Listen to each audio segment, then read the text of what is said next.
我朝早攞翻嚟養喺水缸嗰條魚去咗邊啊？秋風起，食臘味，我攞咗條魚去曬魚乾啦，過段時間就有得食噶啦。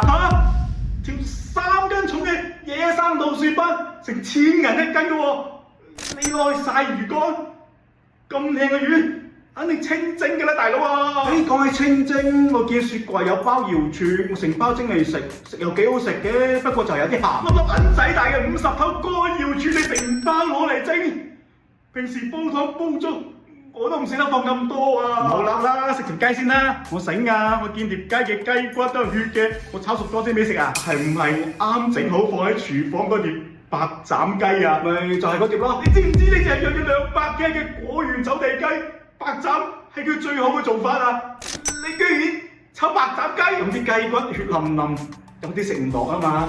不過你放心啊，你煲湯我都幫你睇火㗎。點解煲湯有陣味嘅？係咧，我放咗啲八角、蒜頭，刁味啊，仲有啲湯味幾夠味。我等陣落啲豉油嘅話就可以飲得㗎啦。煲咗4粒鐘嘅花旗參老火雞湯，邊度落八角、蒜頭？你仲諗住落豉油？你個仆街仔啊！